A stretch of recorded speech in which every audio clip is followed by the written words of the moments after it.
How's everybody today? Test corrections are due today. If you got those, please bring them in. Looking nice and tight up there. Looking good about moving on from where one, right? Test corrections are due today. The extra credit is also due today. If you don't have those with you, then put them in my mailbox before the end of the day and we'll accept those. I'll try to get those into the midterm grade, which is due Monday. So just to let you know that. No guarantees, but I'm gonna try. All right. Any other housekeeping? Yes. Yeah, I actually just changed them again today. So if you can give me a day or two to finish getting them edited, I would. Is there a version up at all? No. I'll throw up what I've got then very quickly, and then realize that's going to change a little bit. Okay, as I edit those. But I added some slides today to go with today's demonstration. And so anyway, yeah, I'll put those up. Okay, yeah. And anything else? Any other housekeeping items? Yep. Where's your mailbox going to put the? Do you know where the chemistry laboratory is? Yes. Across the hall, there's 2 office doors. Okay. If you go to the second office door, turn right, and then do a U-turn. My box is on the top shelf on the end. There's a little sticker underneath it that says Dr. Garrison on it, or Dr. G. Okay? If you can't find it, ask any student worker up there and they will walk you to it. Does that make sense? Yes, sir. Yep. Okay. Any other questions?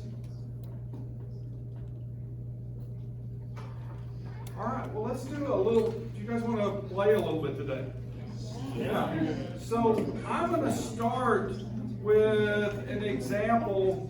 I'm going to go back and forth between our lecture and software. We're going to use the spectrometer today. When I have some fun glasses, if you want to get distracted by them, you can take a pair and then pass those back. Right? If that's not enough, I have more.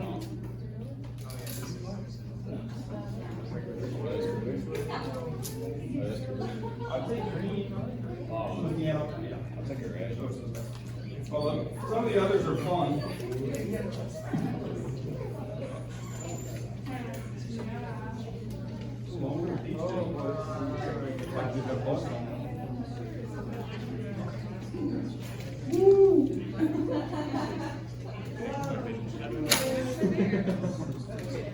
So we have been working with looking at the energy from a photon and its frequency and talking about those relationships with energy, and then we learned some calculations about energy, wavelength, and frequency.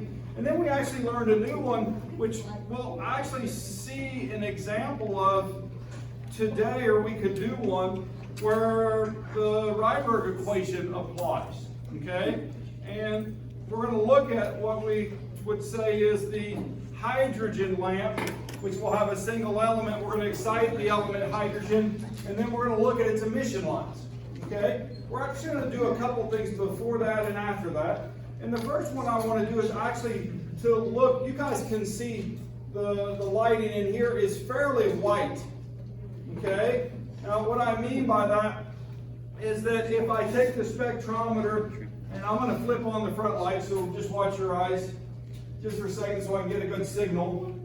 And so I want to look at this. These are actually LED lights, which have become quite amazing because they will produce close to white light. You guys, if you look at the board right now, then you can see the spectrometer signal. You guys see that? It's the bump. I'm trying to find the light. There it is.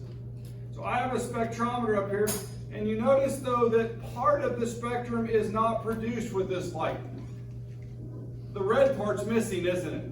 So if you're looking at colors, then the colors may be slightly different under this lighting than under sunlight, for example. Or if I flip on, got a couple switches to hit here.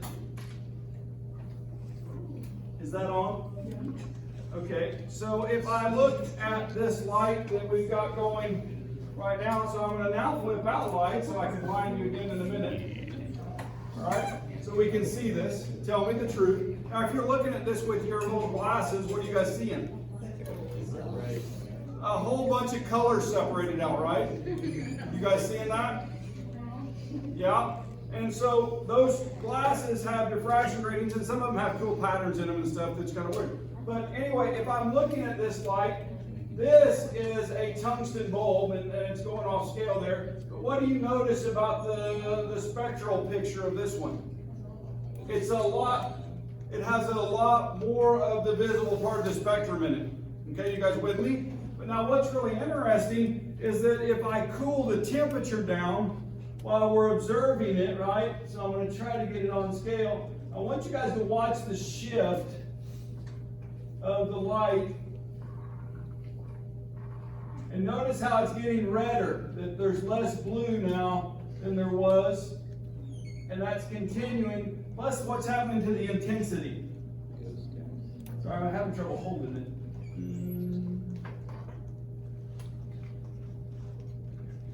So what we're looking at right now, the light that's produced in this is actually from what's called black body radiation.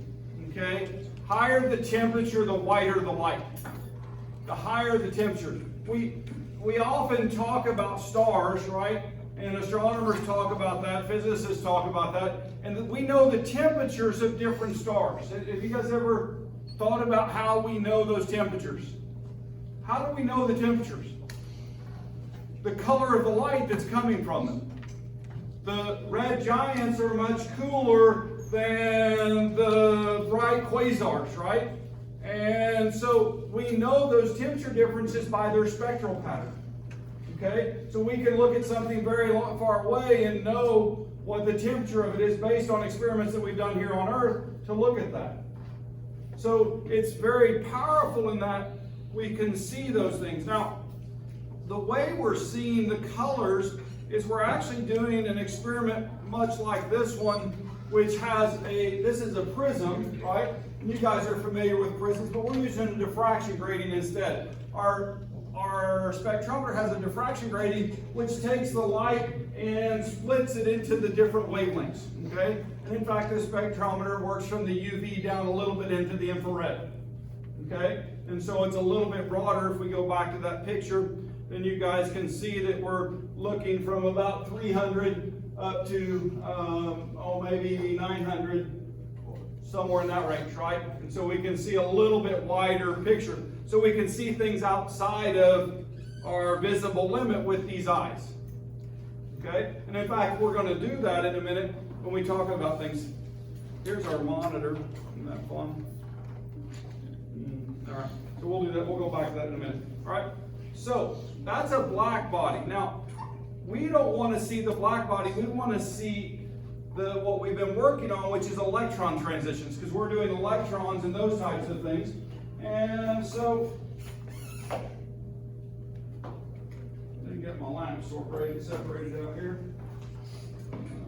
There we go. Hydrogen. That's the one I want. Oh no! Somebody put mercury in a hydrogen box.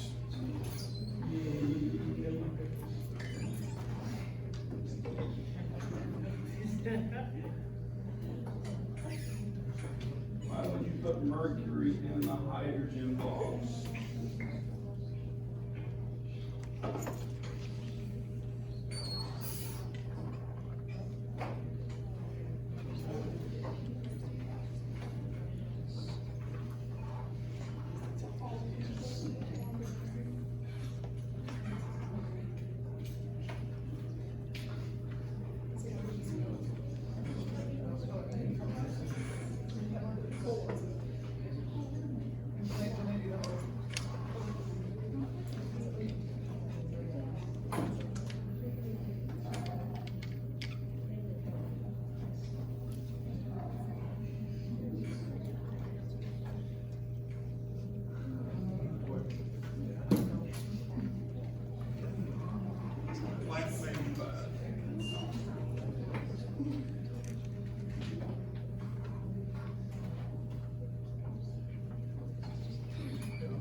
down here and do a click on a button for me? Get a good signal.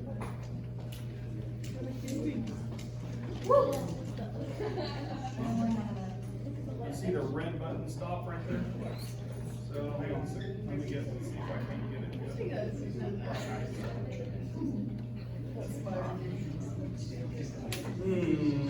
That's a bad lamp too. It's trying to go.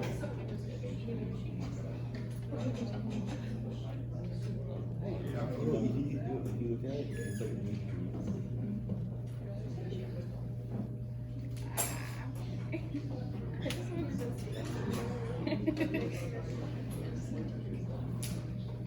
I'm very excited when the lamp doesn't work.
How's that? Is that better? Oh, this is not the element that I wanted.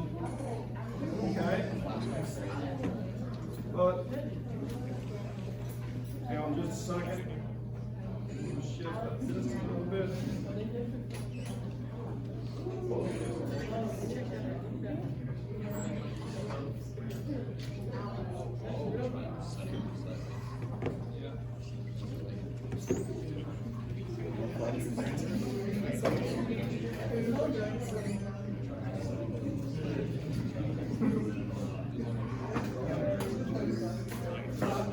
Hey, shut up.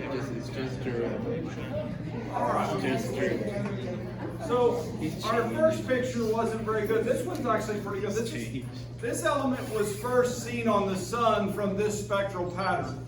So if you guys are looking right now, visually you should see about 1, 2, 3, 4, 5, 6, 7 lines. Do you guys see those in the visible part of the spectrum? In your little glasses? Yeah, so if you're looking at that light with your glasses, then you should be able to find in those patterns specific lines associated with the element helium. So you can see the colors. Now, in fact, there's a purple one, there's a blue-green, and then a more green, and then more of a yellow, and then 3 red lines. Is that what you guys are seeing? So our spectrometer eyes can see those individual lines.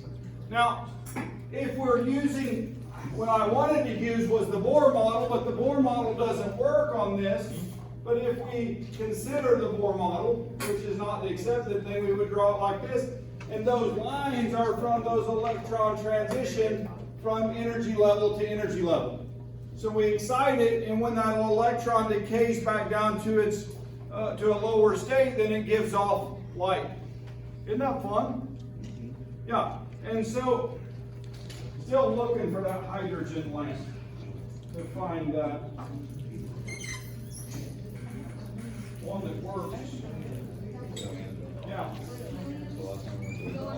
This is the one that's helium, right?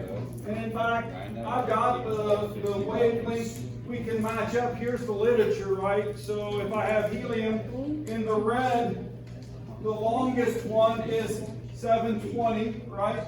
This one's 680, this one's 650, and then in the yellow is 585, and in the green 510, and 500, and then in the blue, oh, it's actually got a number of blue lines which are very short right here, and you can't see them because our spectral pattern's done in blue. Isn't that funny? So they're hidden in there, so you got some extras right in there. And then when we get into this violet, there's actually 4 down there that's 400, 400, and 400. And so those are 3 different transitions of the same magnitude. Cool? Yeah, and so what we're talking about is the development of quantum theory through spectroscopy. So Bohr was able to take a prism and find those individual lines, determine their wavelength, right? And from the wavelength, then he could do what? You guys have done the calculation. What was he able to find? The energy, right? The energy associated with that particular wavelength. You guys see the power of that? And so a lot of what we understand about quantum mechanics is related to these types of experiments with, well, spectrometers. Now, did Bohr have a handheld spectrometer with a fiber optic cable and a nice computer that he could process data and all of those fun things, or was he using a slide rule for complex calculations? Yeah. Isn't that crazy? Yeah. So anyway, it's just something to think about. I always like to think about in the past how we stand on the shoulders of giants, right? You guys with me? Now I want to put in another bulb, and so I'm going to stop this one. Actually, I already stopped it. I want to collect on another one. So in comparison to how fast like we can get results on this, and then like the way you got to do it, what's like the time comparison? Oh, it would be astronomically different. Really? Nah, maybe not that because we did it in lifetimes, but you didn't have the distractions of phones and TVs and all those things, did he? So differently, a life spent differently than what we do today. And so we still have people in our society that are like Bohr and like Heisenberg and so on, and they give their lives to their science, right? Even to me, Elon Musk is one of those people. He's giving everything that he does towards his vision, right, to go to Mars. Everything he does, his electric cars, his boring company, all of that stuff is developed. We'll read about him if we live to be very old. And I think in literature and those types of things, people will write about his story. Does that make sense? Just because of what he's probably going to accomplish in his lifetime. I mean, not to say that tomorrow something could happen and everything change, but in reality, I think that he's very driven to that vision. And so I think that's cool, right?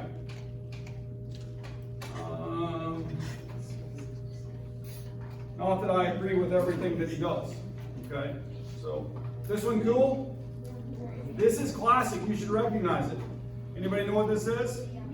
This is neon. Okay, so that's truly neon. Now, I want you to notice, so I'm now looking at the spectral pattern of neon over here, and you see that it is distinctly different from, now there's a little bit of overlap, but it's different from helium.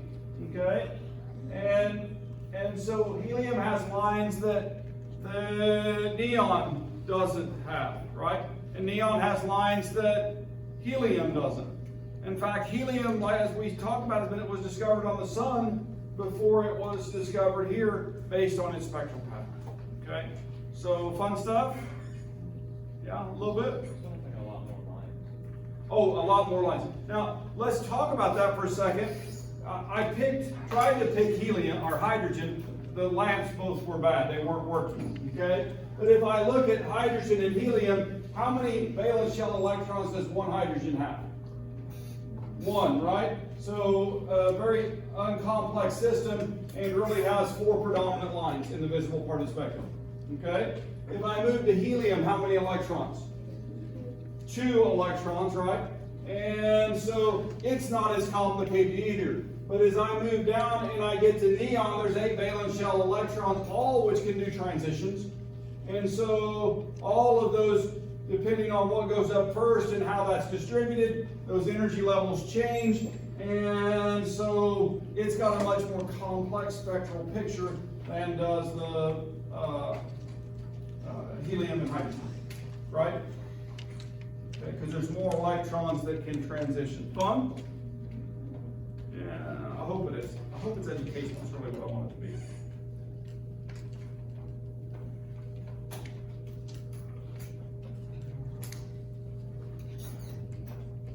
We want to do one more?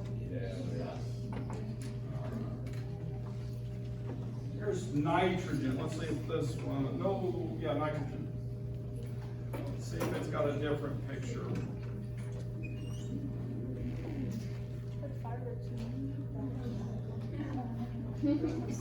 Oh, wow.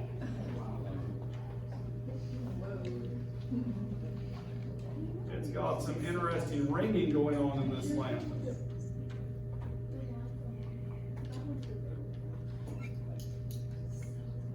And we don't want to stare at this one too long. Why? Anybody know? See the 3 lines down here left of the purple? So those are an infrared, those are on the UV side, and so you could do damage to your eyes if you stare at this lamp for very long.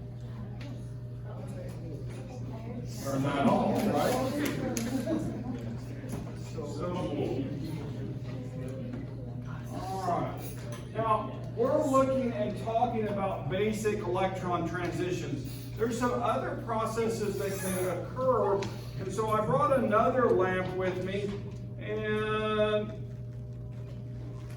this lamp is a source, and it has a bunch of lines too, but the ones we're worried about, let's try. There we go. You guys see where this source is at? There's a big bump. And which part of the spectrum is this in? UV. It's in the UV again. And so I'm going to use this to facilitate another activity. And if you take quantitative analysis, actually instrumental analysis, then we'll get to learn about this and Jablonski diagrams and fun stuff. But this source causes fluorescence. You guys see the fluorescence on so the source of the light is here, right? So you can see that. And now I'm going to go and look at the light that we're getting from the fluorescent source. See the green that we're getting back? So the electrons are being excited in the UV part of the spectrum. There's some inter-system crossing that goes on, and it then fluoresces in a different part of the spectrum. Isn't that cool? So here's our orange. And here's pink, which looks a lot like orange. There's a little bit of blue coming. And then there's our green again. Fun? Yeah, so the light source is ultraviolet. The light we get back from fluorescence is in a different part of the spectrum. This stuff is fun. Fun stuff. Any questions or comments? Where did you get these glasses? Where did you get those glasses? Some of them were from, literally, there's some of these that Hard Work You handed out at a fireworks celebration long time ago. And then some of them are from Arbor Scientific. There's some of them that are, oh gosh, they come from all kinds of places, right? You'll just order them from wherever you can get them. Like I said, these were left over that and some of them were the ones my kids had when we were watching the fireworks. So, all right. Comments or questions? Actually, there are handheld tools. I have one, and you can actually use it to look at lights and then focus on a scale and estimate where those lines are at in terms of seeing those individual elements. This is a optical spectrometer, okay? Probably much more like what Bohr used when he was doing his experiments. Okay, so cool? Yeah. So I'll pass that back. You guys can peer into that and look at the light and see what happens. All right, back. Oh, watch your eyes. Middle, watch your eyes. Whiteboard. All right. Did I forget anything? I don't think I did. So please leave the glasses so I can use them for future classes, right? I'm asking that if possible. All right. And then let's go back and talk about what we were seeing, okay? And so this is if you want to play, all right? This is a system set up in an app just like we're using, and you can select your light source. And so if I select the sun as my light source, then if you look up here, you can see there's a spectral pattern with that in the visible, and in fact some lines that are present. And then we can take that and store that, and then we can go get another source, and we can start looking at those lines. And so if we see this, then this hydrogen line is right here, and this is another line of hydrogen, here's another line, and here's the fourth line of hydrogen. And so what we're seeing is that the sun doesn't show exactly the same spectral pattern as hydrogen. Let's look at helium and see what happens. And so then we see a little bit of overlap for helium. But anyway, the sun is all across the spectrum, and we're getting individual lines from these. And so here's my helium lines. If I did neon, we talked about it, and it had all those lines over in the red part of the spectrum. And so that's showing those. It also has lines in other areas of the spectrum. And here's sodium, and sodium's brown. I mean, in my vision, I see sodium as brown. And so you can look at that. We can also look at mercury. This was actually, in my day, they used mercury vapor lamps for security lamps. Now we use sodium vapor lamps. But those mercury vapor lamps, they were made things odd, pale colors, right? And so under that light. But anyway, here's a normal light bulb, and you can see that there's more intensity on the red side than the blue side, although we were getting that to go all the way up here when we got our lamp really hot, right? And so we could get that to square off. Anyway, fun? Yeah. So this is the way this little spectrometer is set up. I should say that too. We have light. Instead of this, in front of the slit, I have a fiber optic cable. Okay, this little blue tubing has a rod of glass that runs right down the middle of it. And whether you know it or not, glass is protected, is a little bit flexible. Okay, and so if you bend one of these too much, then the light won't travel down through it anymore. I know that from experience on an instrument where the heating source shrunk one side of the plastic and caused it to bend very tightly, and so it caused the light signal to crash into the wall, and it wouldn't trigger the instrument. So real things happen like that. You can't bend them too much, otherwise the light doesn't flow. Okay, but anyway, it flows from there to a slit, from in the end of the piece of glass to the slit, and instead of a prism, we have a diffraction grating in here. It does a linear separation of the light. And then it goes to a detector, and in this spectrometer, it has a detector which sees all the wavelengths at one time. And so we're getting that spectral picture of the visible part of the spectrum all at once. And so we can see those wavelengths of light and identify those. And so we can actually use this to quantify too. You guys realize that? And in fact, you have done that this semester with a spectrometer upstairs, right? The one in the research laboratory where we did the analysis for the stoichiometric variations. So that's a spectrometer much like this one, okay? In fact, on some of those, I think that I had one of these set up for you guys to use too. Some of you may have already used one of these, okay? But they're really nice because they're portable and they work very well. They were actually originally designed, the name of the company is Ocean Optics, because they were building spectrometers that could be used remotely on the ocean, and they could run fiber optic cables down and do spectroscopy at depth, and cool stuff like that. And then their little spectrometers became very popular, and like I said, I have 2 or 3 of them. I really enjoy using them. Okay. So anyway, did that kind of physically help you guys see when we're talking about now the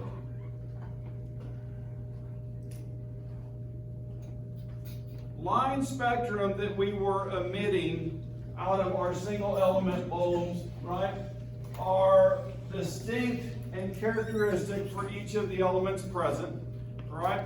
And they're called emission spectrum, but they have energy levels that we're talking about, and those energy levels are defined by the energy of the light, the frequency or the wavelength, whichever you would like to look at. And so what we're really talking about is that inside of this tube, when I throw the high voltage across it, electricity is pumped in there, and that high voltage causes those elements to ionize and they carry the charge across, and when they do, they get excited, okay? And then when those electrons decay back down, so we're exciting them with our electrical current going through them. And then when those electrons that are excited come back down, then we get a photon of light for each of those decays. And each of these have different wavelengths. Which one of these would be the shortest wavelength? The one from energy level 6 to the ground state, or from energy level 5 to the ground state? Which would be the shortest? Which one has the most energy? 6, right? It's a bigger transition, so there's more energy. And so if it's of higher energy, then it's going to be a shorter wavelength. You guys with me? Because it has a higher frequency. I actually like this next slide. This is one I stole from my past set. And this is actually showing the energy differences in a couple different ways.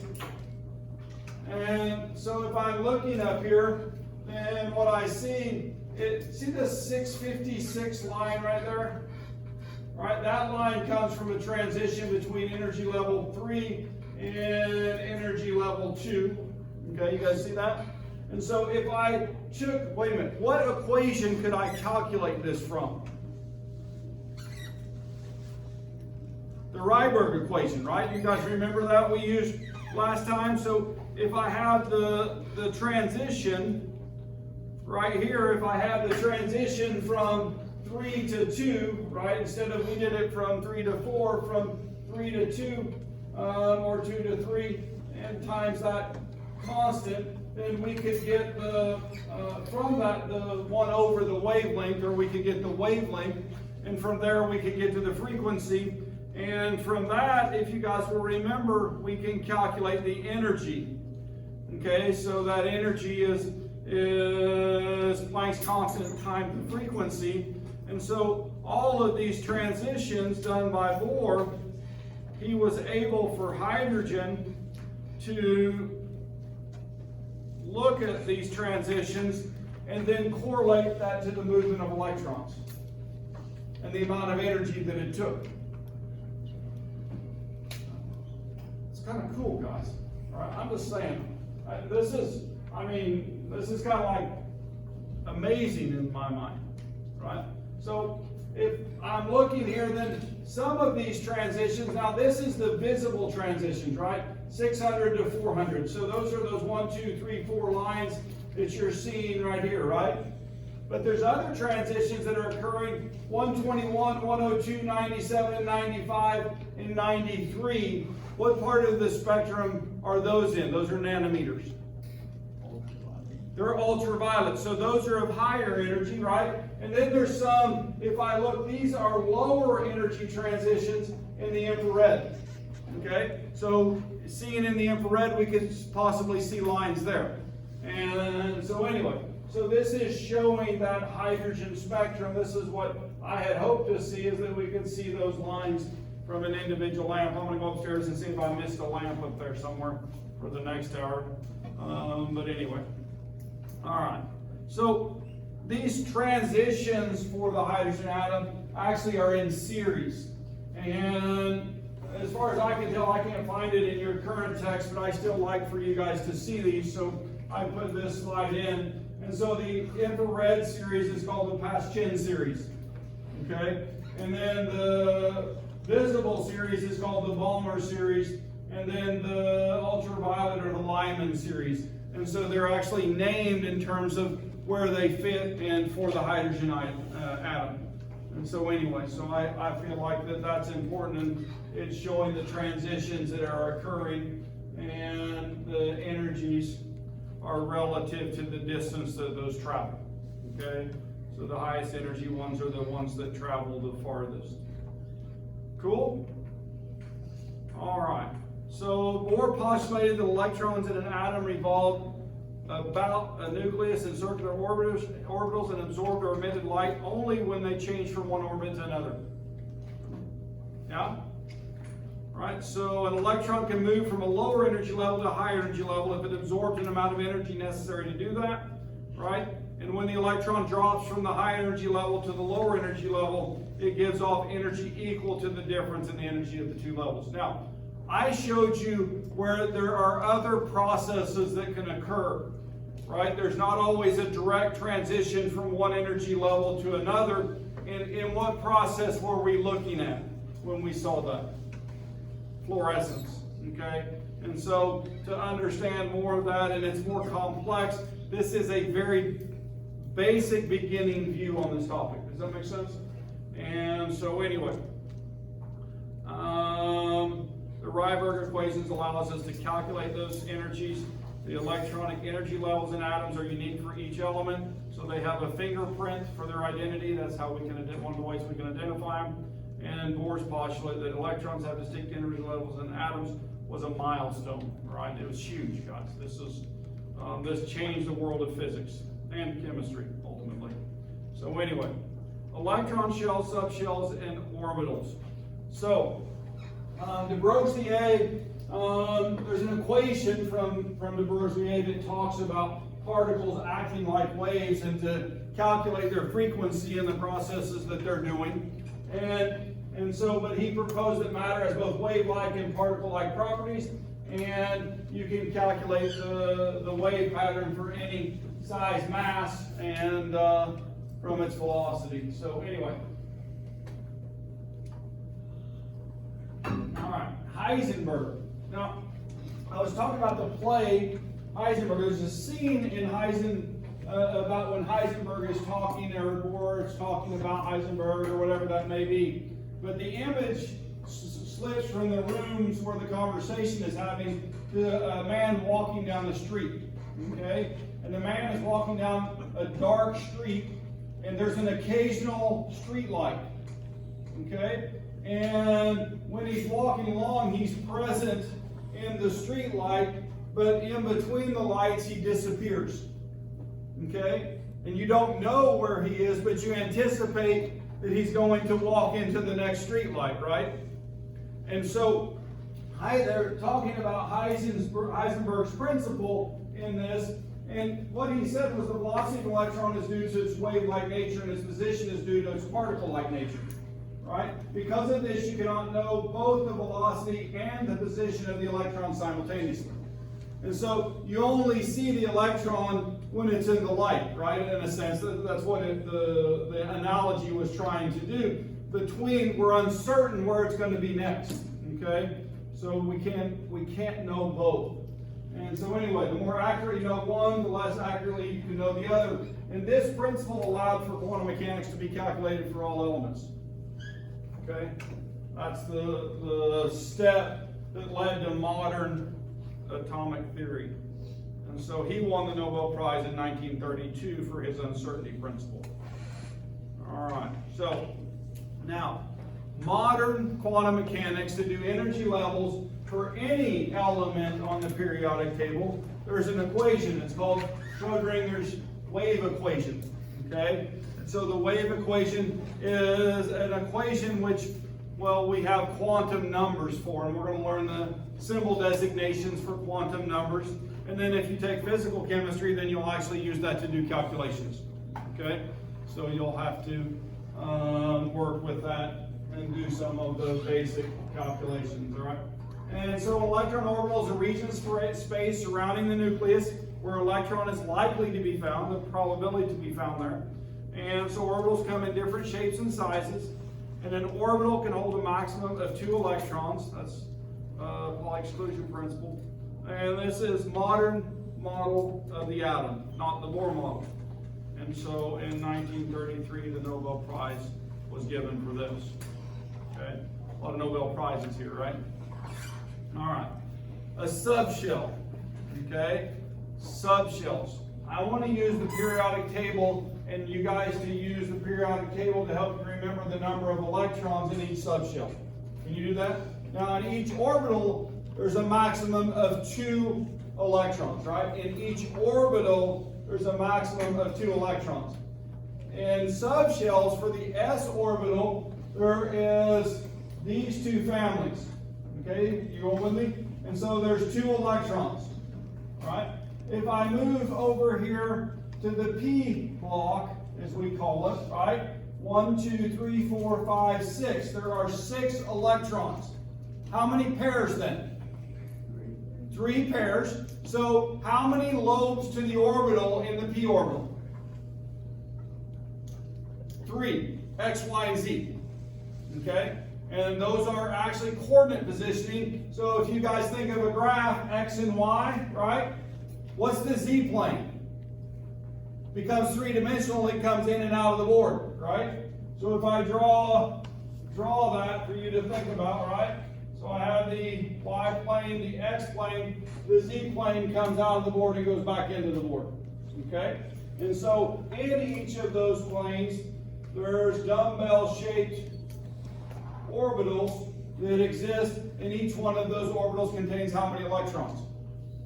2, okay? For a total of 6 electrons, right?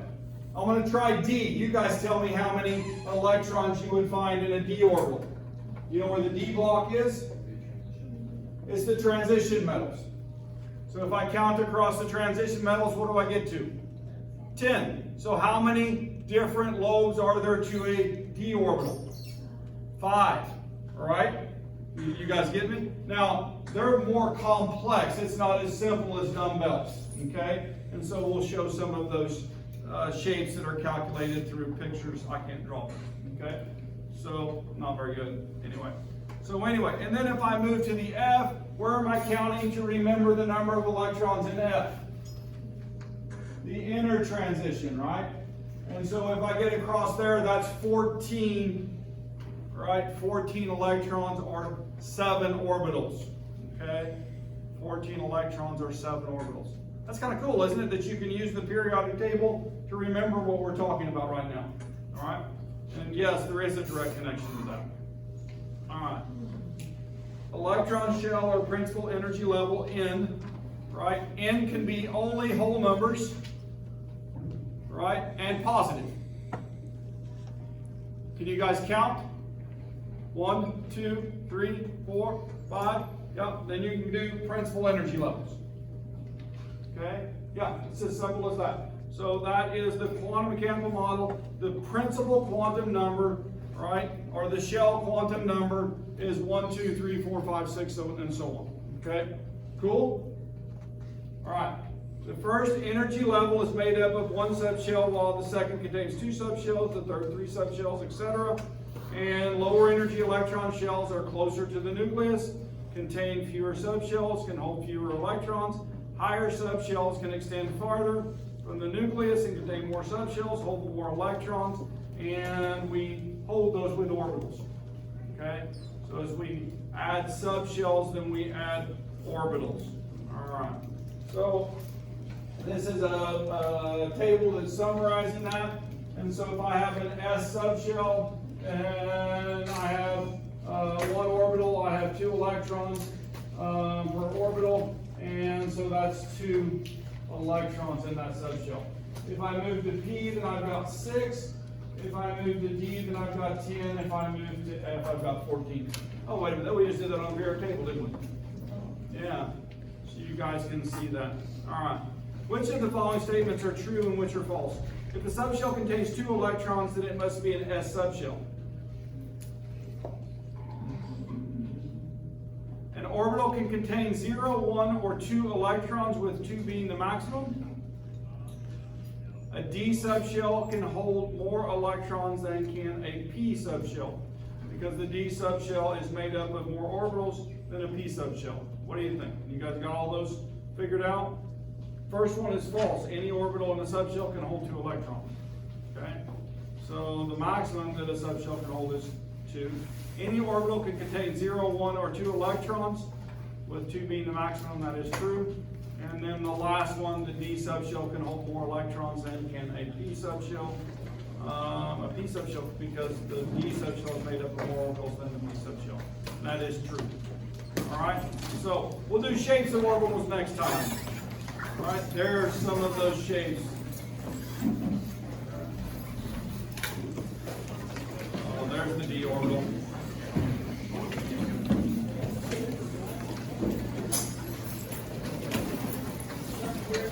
Yeah. Yeah, that'd be wonderful. You just leave right there.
It's going to stay in the environment.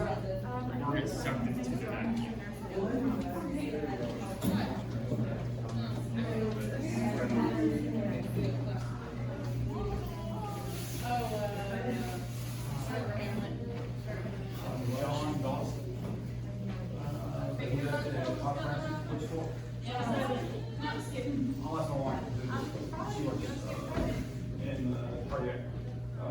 Cardiac stress testing, and she does all the discharge training. Yeah, So she knows a lot of the surgery. I see the cherry on this, but that's what says credit. Right there. Okay, and then is that extra credit also? Yeah, just put it right there with that, and we'll sort those out, and as long as your name's on them. Okay.